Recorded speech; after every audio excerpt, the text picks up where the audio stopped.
Friends, അപ്പോൾ എല്ലാവർക്കും എൻ്റെ ബ്ലോഗിലേക്ക് വീണ്ടും സ്വാഗതം. നമ്മളത് ചെയ്യുന്നത് ഒരു ലെമൺ റൈസ് ആണ്. അപ്പോൾ നിങ്ങൾ എൻ്റെ ചാനൽ ആദ്യമായിട്ടാണ് കാണണമെങ്കിൽ ലൈക്ക് ചെയ്യാനും ഷെയർ ചെയ്യാനും സബ്സ്ക്രൈബ് ചെയ്യാനും മറക്കരുത്. ബെൽ ബട്ടൺ അമർത്തണം. അപ്പോൾ നമുക്ക് തുടങ്ങാം പരിപാടികൾ. നമ്മളത് ആദ്യം തന്നെ ചെയ്യുന്നത് വളരെ സിമ്പിളാണ്, ഏറ്റവും സിമ്പിൾ ആൻഡ് ടേസ്റ്റി ആയിട്ടുള്ളതാണ് ലെമൺ റൈസ്. ഒരു പാൻ വെച്ചു, അതിനകത്തേക്ക് കുറച്ച് എണ്ണ ഒഴിച്ചു. ഇതൊന്ന് ചൂടാവണ വരെ നമുക്ക് വെയിറ്റ് ചെയ്യാം. എന്താ പറയുക, തമിഴ്നാട്ടിലെ ഏറ്റവും അടിപൊളി ഐറ്റങ്ങളിലൊന്നാണ് ലെമൺ റൈസ്. നമുക്ക് അതിനകത്തേക്ക് ആ എണ്ണ ചൂടായതിനു ശേഷം കുറച്ച് കടുക് ഇട്ട് കൊടുക്കാം. നമ്മുടെയൊക്കെ കടുകൊക്കെ പൊട്ടി. ഇനി നമുക്ക് ഇതിനകത്തേക്ക് കുറച്ച് കായപ്പൊടി, ഒരു 1/2 ടീസ്പൂൺ കായപ്പൊടി ആഡ് ചെയ്ത് കൊടുക്കുന്നുണ്ട് ഞാൻ. അതുകൂടി ഇട്ട് നല്ലോണം ഒന്ന് മിക്സ് ചെയ്ത് കൊടുക്കുക.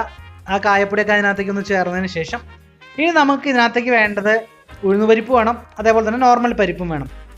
ഇത് കടലപ്പരിപ്പ്, ഞാൻ ഒരു 2 ടേബിൾ സ്പൂൺ കടലപ്പരിപ്പ് അതിനകത്തേക്ക് ഇട്ടു. അതേപോലെ തന്നെ ഒരു 2 ടേബിൾ സ്പൂൺ ഉഴുന്നുപരിപ്പും അതിനകത്തേക്ക് ഇട്ടു.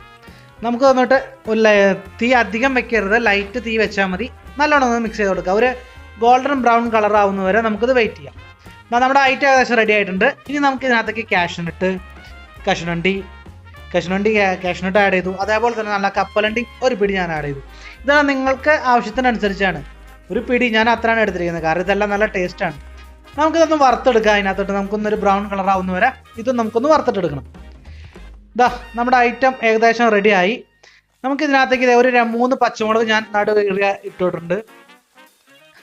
അതും കൂടി ഒന്ന് അതിനകത്തേക്ക് ഒന്ന് മിക്സ് ചെയ്തിട്ട് ഇളക്കിയെടുക്കുക. ഏറ്റവും സിമ്പിളായിട്ടുള്ളവരാണ് ലെമൺ റൈസ്. കുറച്ച് കറിവേപ്പില അതിനകത്തേക്ക് ആഡ് ചെയ്ത് കൊടുക്കും. അത് വിട്ട് നല്ലോണം ഒന്ന് മിക്സ് ചെയ്യാം. ഇത് കഴിക്കണമെങ്കിൽ ആകെ നമുക്കൊരു അച്ചാറിൻ്റെ ആവശ്യം മാത്രമേ ഉള്ളൂ. അടിപൊളിയായിട്ടിരുന്ന് കഴിക്കാം. അതും ഇല്ലെങ്കിലും കുഴപ്പമില്ല. ഈ ബ്രൗൺ കളറൊക്കെ ആയിരുന്നല്ലോ, നമ്മൾ കഴിക്കുന്ന സമയത്ത് നല്ല രസമാണ് നമുക്ക് കടിച്ച് തിന്നാനായിട്ട്. കട്ടക്കട്ടാന്ന് കടിച്ച് കഴിക്കാം. അപ്പോൾ ഇത് റെഡിയായി. ഇനി മെയിൻ ഐറ്റം മഞ്ഞൾപ്പൊടിയാണ്. മഞ്ഞൾപ്പൊടി ഞാൻ 1 ടീസ്പൂൺ ആഡ് ചെയ്യുന്നുണ്ട്. അത് നമ്മൾ എടുക്കുന്ന റൈസിനനുസരിച്ച് നോക്കുക.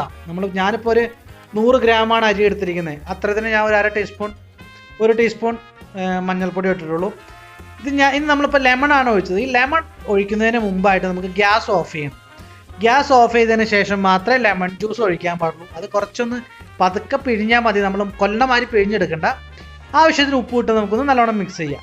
കാരണം മുറുക്കി പിഴിയുമ്പോൾ നമുക്ക് ആ ലെമണിന് കയ്പ്പ് രസം ഉണ്ടാവും, അതുകൊണ്ടാണ്.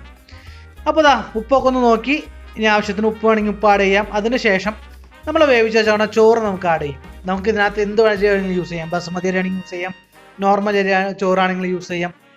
നമ്മളിതിട്ട് നല്ലോണം ഒന്ന് മിക്സ് ചെയ്യുക. ഇത്രേ ഉള്ളൂ, ജസ്റ്റ് 2 മിനിറ്റ്സ്. നല്ല അടിപൊളി ഉച്ചയ്ക്ക് കഴിക്കാൻ പറ്റിയ നല്ല അടിപൊളി ലെമൺ റൈസ് റെഡി ആയിട്ടുണ്ട്. അപ്പോൾ നമ്മുടെ മിക്സിംഗ് എല്ലാം കഴിഞ്ഞു.